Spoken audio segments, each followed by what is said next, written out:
سمیت، پنجابی میں اس کو کہتے ہیں گٹا۔ اگر جرابیں شرابیں ساکس پہنی ہوئی تھیں تو ہو سکتا ہے بدبودار ہوں، تو پھر جو پاؤں کی انگلیوں کی اندر والی سائڈ ہے نا اچھی طرح صاف کر لیں، ویسے بھی صاف کریں نہیں بھی پہنی ہوئی لیکن اچھی طرح، بدبو آ رہی ہے تو صابن کے ساتھ دھو لیں۔ وہ میں کیوں اس لیے زور دے رہا ہوں، جہاں جس صف پہ آپ قدم رکھیں گے ہو سکتا ہے کوئی دوسرا اس جگہ سجدہ کر رہا ہو، تو پیر سے بدبو نہیں آنی چاہیے۔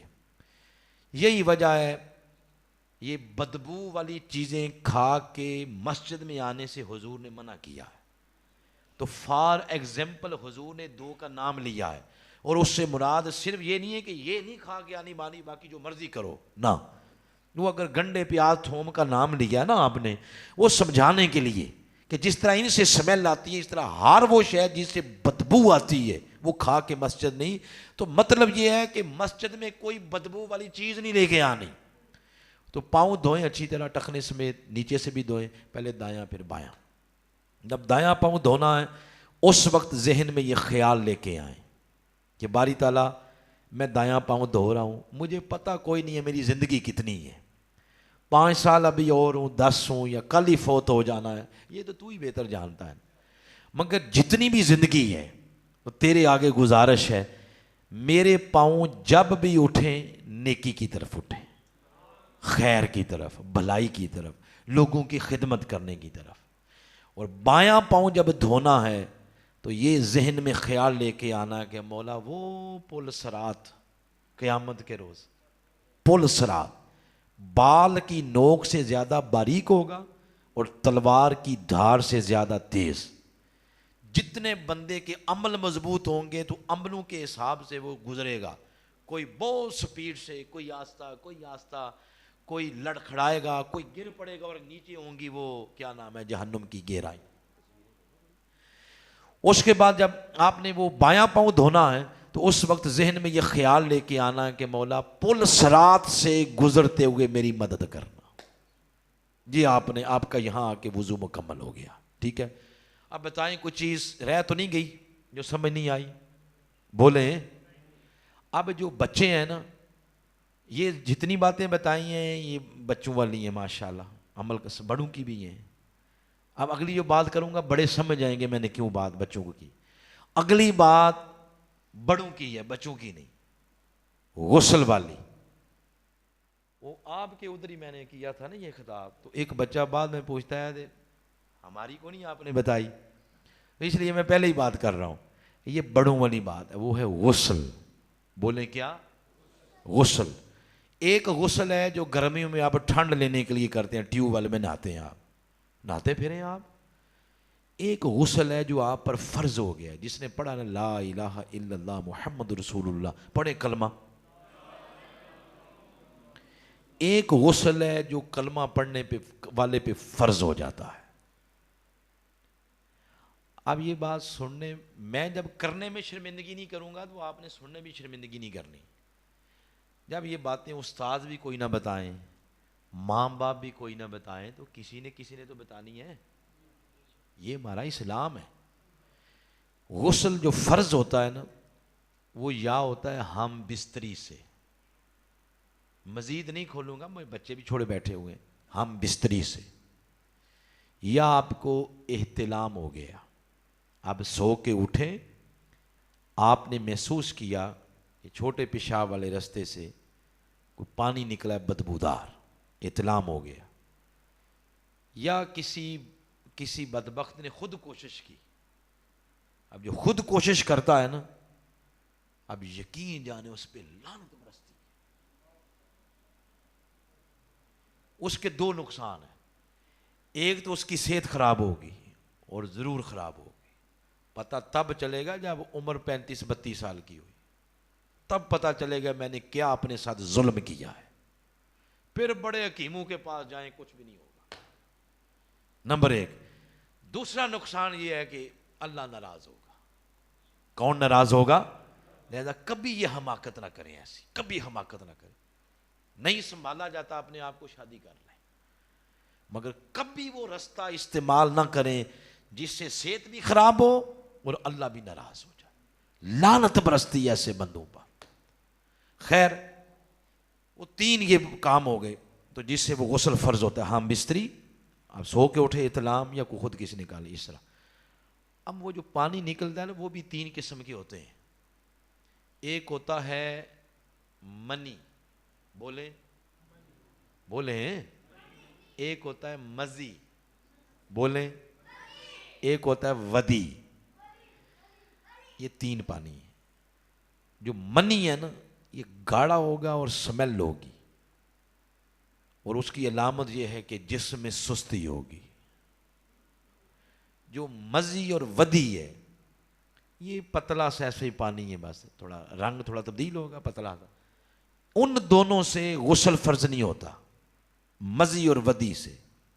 یہ جو منی ہے گاڑھی ہوگی اور بدبودار ہوگی، جسم آپ کا سستی کا شکار ہو جائے گا، اس سے غسل فرض ہو جاتا ہے۔ غسل جو فرض ہوا اس کے اندر جو ضروری چیزیں ہیں نا، ضروری، ہاں یاد رکھیں، رات کو ہوا یا دن کو ہوا، جب بھی ہوا، اگر تو پانی نہیں ہے، مجبوری ہے پانی نہیں، وہ تو ایک ہوگی مجبوری، تو وہ تو جائز ہے، چھوٹ ہے۔ اگر پانی بھی ہے اور 2 دن آپ نہائی کوئی نہیں، واضح طور پر لکھا ہوا ہے کہ ایسے بندے پہ ہر لمحہ لعنت برستی رہتی۔ پانی بھی ہے، مجبوری بھی کوئی نہیں، اور غسل بھی فرض ہے اور وہ نہا نہیں رہا۔ ایک ہے پانی نہیں ہے، بجلی چلی گئی یا لائٹ نہیں ہے، پانی نہیں ہے، وہ ایک الگ بات ہے۔ ایک ہے پانی بھی ہے، جان بوجھ کے وہ ناپاکی کی حالت میں ہے، تو اس پر بری طاقتوں کی طرف سے وہ برستی رہتی ہیں لعنتیں۔ جو غسل فرض اور آپ کو پتہ چل گیا، اٹھ کے نہا لیں، پاکیزگی کی حالت میں جائیں، اس سے صحت پہ بھی بڑا برا اثر پڑتا ہے۔ اور اس حالت میں قرآن کو ہاتھ لگانا حرام، مسجد کے اندر قدم رکھنا حرام۔ اس حالت میں آپ نہ نماز پڑھ سکتے ہیں، نہ مسجد میں داخل ہو سکتے ہیں، نہ قرآن کو ہاتھ لگا سکتے ہیں، کیونکہ آپ ناپاک ہیں۔ آپ نے غسل کرنا ہے، پھر غسل کا طریقہ سن لیں۔ پورے جسم میں سے پہلے ایک عضو کو صاف کر لیں، جس کے ساتھ آپ نے اپنے پورے جسم کو دھونا ہے، پہلے اس کو پاک کریں۔ وہ ہیں آپ کے ہاتھ۔ ہاتھوں سے ہی ساری موومنٹ کرنی ہے نا، پہلے ہاتھ صابن سے دھوئیں، ان کو پاک کریں، صاف کر کے اس کے بعد ان ہاتھوں سے پھر کلی کریں، ناک میں پانی ڈالیں، پھر پورے جسم پر پانی بہائیں، کوئی جسم کا عضو آپ کا خشک نہ رہ جائے۔ وہ جو گندگی جسم کے ساتھ لگی تھی اس کو دھوئیں، اچھی طرح اتاریں۔ تو سر والی سائڈ سے شروع کریں اور کوشش کریں پہلے دائیں گرے پھر بائیں گرے۔ شاور میں کھڑے ہیں تو دائیں پھر بائیں، تو سوکھا ہے کرنا۔ تو یہ ہو گیا آپ کے غسل کا طریقہ۔ اگر غسل کا طریقہ آپ نے اس طرح کیا جس طرح وہ بتایا گیا ہے، اس غسل کے بعد دوبارہ وضو کرنے کی ضرورت نہیں ہے۔ اور اگر آپ نے اس طرح غسل نہیں کیا تو پھر بعد میں وضو کرنا ضروری ہے۔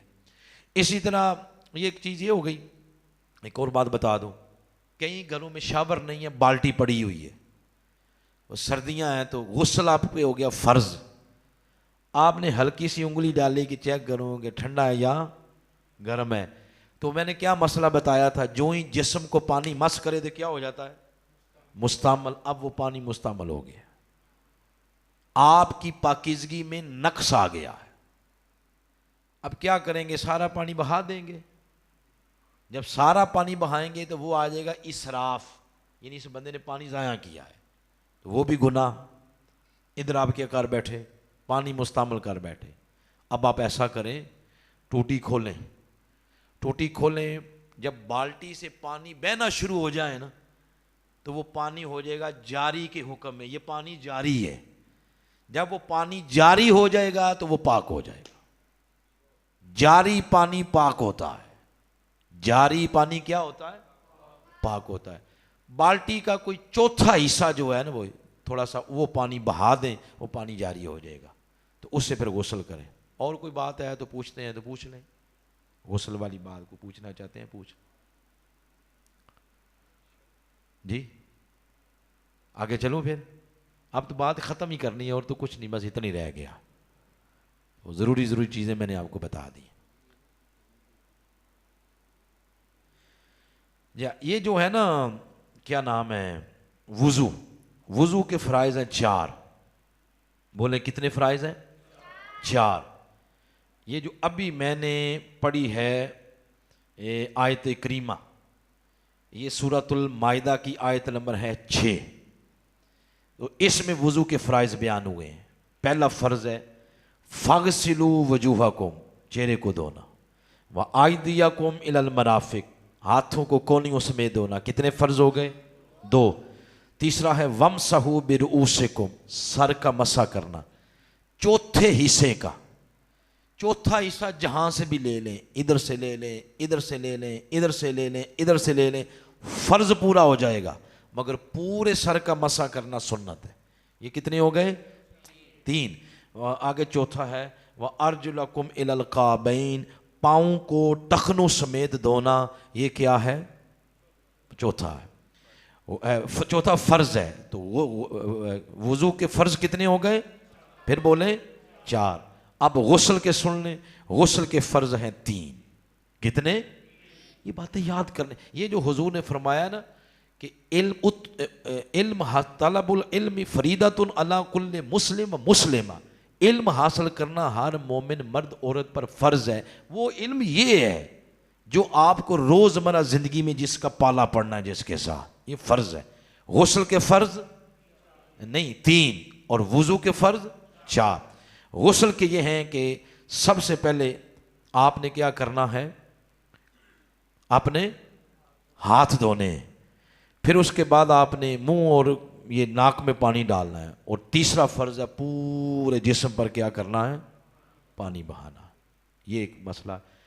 پھر اس کے بعد جو میں آگے پتہ نہیں کیا بات کرنے لگا تھا ذہن سے، ہاں وہ جو ہم نے وضو والی بات کی ہے نا، وہ دھیان والی بات، دھیان کا اصل مقصد یہ ہے کہ اللہ کا خیال، اللہ کا، اگر وہ دھیان آپ کا وضو میں پک گیا، اللہ کا خیال، اللہ کا دھیان، اللہ کی طرف توجہ اتنا پک گیا کہ وہ دھیان عام زندگی کا بھی حصہ بن گیا، کھانے میں بھی خیال اللہ کا، پینے میں بھی خیال، دکان پہ تول رہے ہیں، ماپ رہے ہیں، گن رہے ہیں تو پھر بھی خیال اللہ کا، شادی بیاہ کی تقریب تو خیال، پھر آپ شادی بیاہ کی تقریب پہ پھر عریانی فحاشی نہیں ہوگی اگر خیال اللہ کا آ جائے۔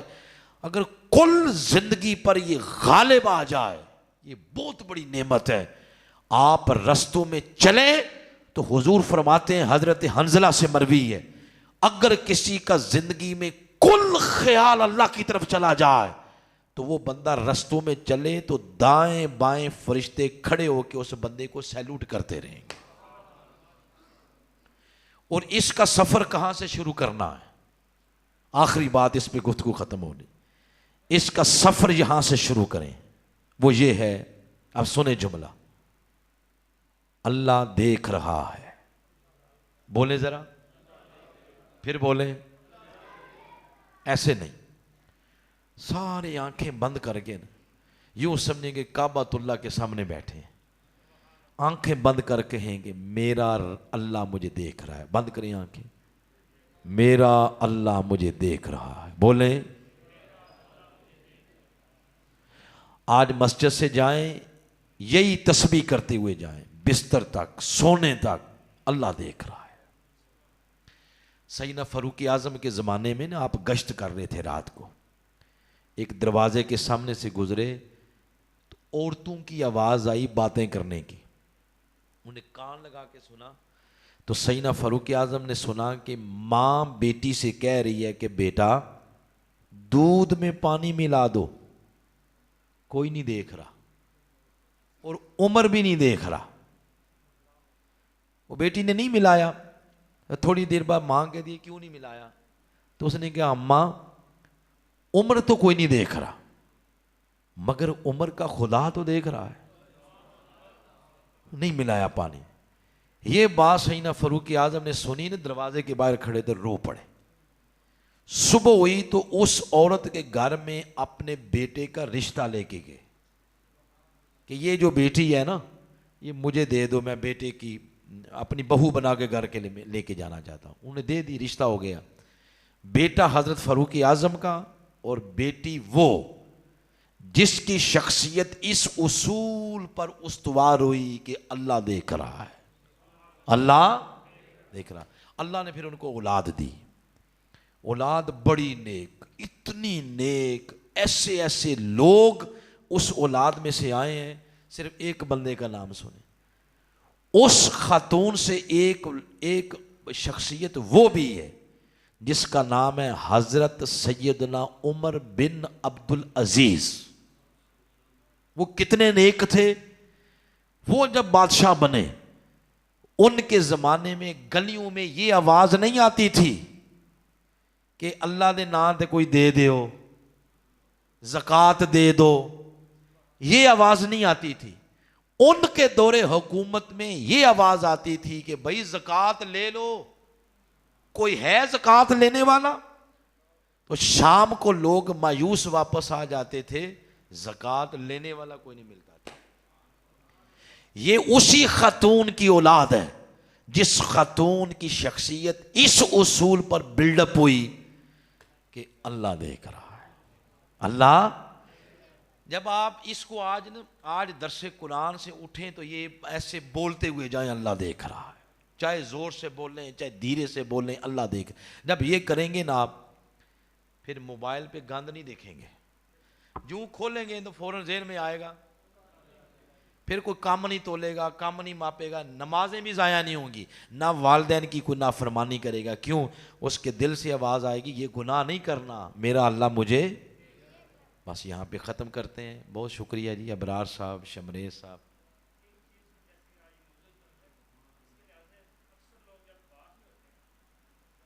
نہیں وہاں تو نہیں کرنا،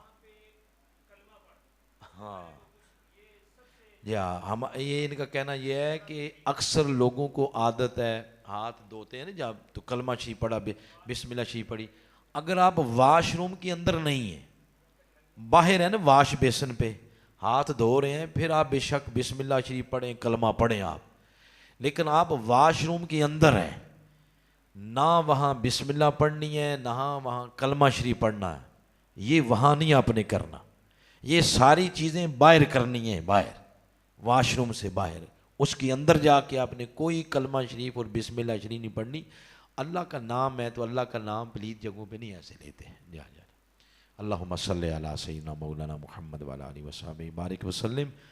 اے میرے اللہ، ہماری اس کاوش کو اپنی بارگاہ میں قبول فرما۔ صاحب، شمریز صاحب، ان کے لیے بھائی حاجی قرآن